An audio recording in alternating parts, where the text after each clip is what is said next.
Hello friends, welcome to park orders.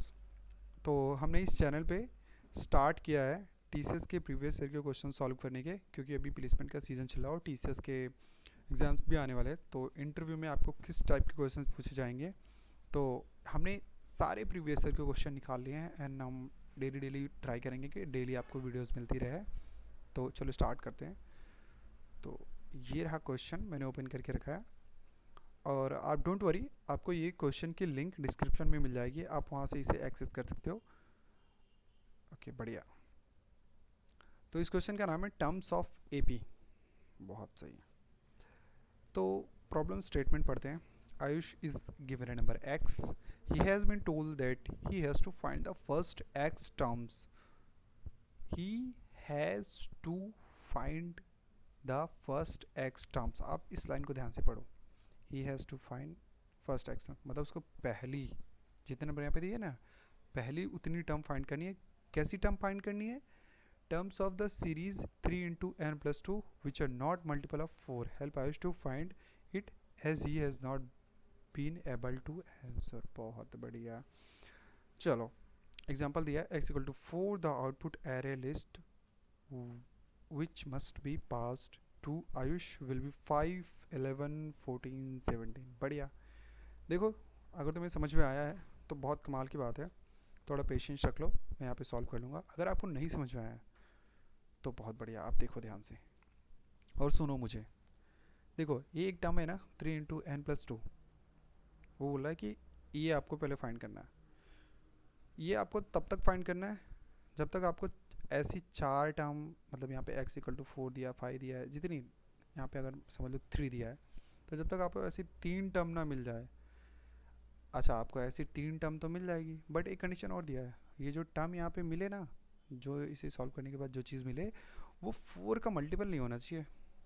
मतलब वो कोई भी नंबर हो बट 4 का मल्टीपल नहीं होना चाहिए, तभी वो कंसीडर होगा आपका। ये अगर आपने ये कैलकुलेट किया और वो 4 का मल्टीपल आ गया, तो फिर अभी आपका ज़ीरो टर्म हुआ है। आप उसके आगे बढ़ो, उसके आगे बढ़ो, जहाँ पे आपको ऐसा मिल जाए कि वो 4 का मल्टीपल नहीं हो, वहाँ पे आपको आपकी टर्म मिल जाएगी और वो पहली टर्म। ऐसे करके आपको 4 टर्म, 5 टर्म, जितना एक्स नंबर दिया वो आपको निकालना है।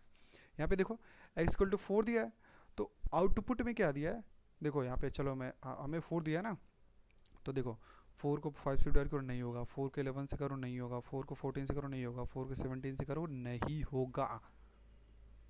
समझ में आया? चलो आ जाओ, इसकी कॉन्स्टेंट पढ़ते हैं। जिनको नहीं पता कॉन्स्टेंट क्या होता है, कॉन्स्टेंट का मतलब होता है कि जिसमें जितनी चीज़ें आपको इसमें प्रोवाइड की जा रही है वो उसकी रेंज क्या होगी। ठीक है। और कभी कभी यहाँ पे दिया रहता है कि आपको सोल्यूशन किस टाइम कॉम्प्लेक्सिटी में करना है, बट यहाँ पे टाइम लिमिट दी है 1 सेकेंड, मतलब ओ ऑफ 1 में। मतलब आप ये सब अभी मत समझो, आप ये बस क्वेश्चन पे फोकस करो। तो आपको जो टेस्ट केस है वो 100 हो सकता है, आपका जो एक्स है वो 10⁵ तक हो सकता है। बढ़िया। सैम्पल इनपुट है 1, इसमें दो टेस्ट केस है, और पहला है 2, दूसरा है 5। यहाँ पे आपको पहले में दो टर्म के हिसाब से यहाँ पे दो टर्म है, 5 11, 5 टर्म यहाँ पे है, 5 11 14 17 23, और एक्सप्लेनेशन है इसका, और यहाँ पे दूसरा है। ओके, इसका तो ये रहा क्वेश्चन हमारा, हमने पूरा पढ़ लिया है। यहाँ पे आप इनपुट फॉर्मेट को भी पूरा पढ़ सकते हो, और यहाँ पे आउटपुट को भी आप पूरा पढ़ लेना। तो चलो, अगर समझ में आया तो बहुत अच्छी बात है, नहीं समझ में आया मैं आपको एक बार और बता देता हूँ।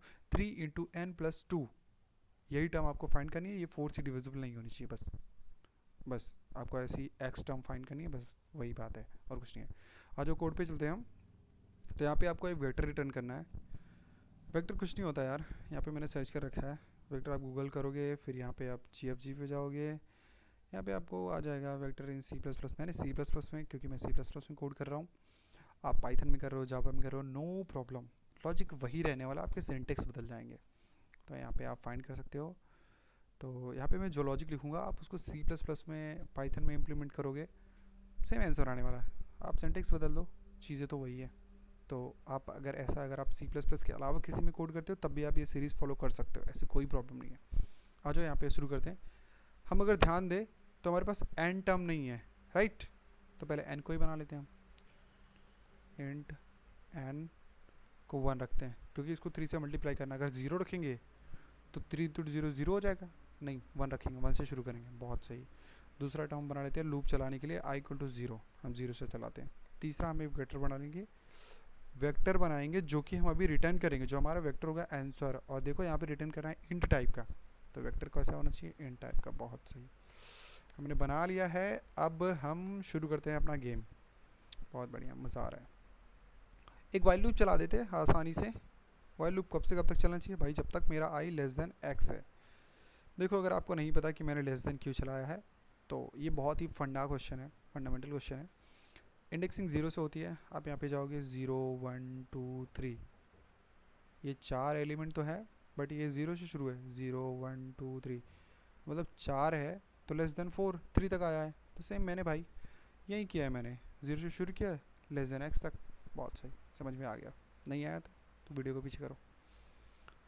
ओके, यहाँ पे मैंने एक अपना वेरिएबल बना लिया जिसमें मैं इस टर्म को रखूँगा, ठीक है, स्टोर करूँगा। मैंने लिख लिया एंड, यहाँ पे लिख दिया आंसर 2 इक्वल टू, यहाँ से मैं लिख लेता हूँ 3 इंटू, ये देखो ये हमारा n है ना, इसको ही मल्टीप्लाई करेंगे n प्लस 2। बहुत सही, हमें ये टर्म मिल गई है। अब हमें खाली चेक क्या करना है, ये 4 का मल्टीपल नहीं होना चाहिए। अगर 4 का मल्टीपल है तो हम अपने वेक्टर में नहीं डालेंगे। चलो यहाँ पे चेक कर लेते हैं, if answer 2 modulo 4 is equal to 0, मतलब डिविजिबल है। अगर 0 आ जा रहा है, अगर रिमाइंडर 0 आ रहा है तो मतलब 4 से डिविजिबल है भाई, साफ बात है। तो हम क्या करेंगे, हम भाई मेरे n को तुम बढ़ा दो, मतलब ये वाला n यहाँ पे नहीं फिट बैठ रहा है ना, यहाँ पे 1 नहीं फिट बैठ रहा, 2, मेरे n को ही बढ़ा दो तुम,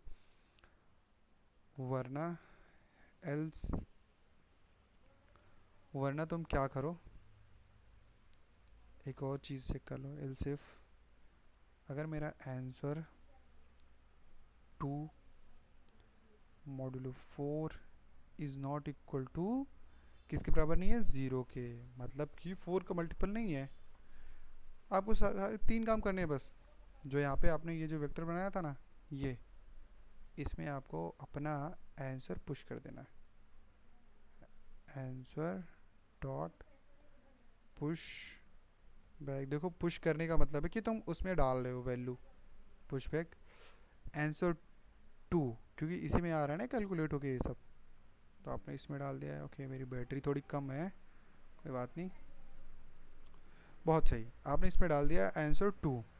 ओके, इसके बाद आपको 2 काम करने हैं भाई, तो मेरा आई भी बढ़ा दो, क्योंकि मैंने एक टर्म फाइंड कर लिया है, तो मेरा आई बढ़ा दो, और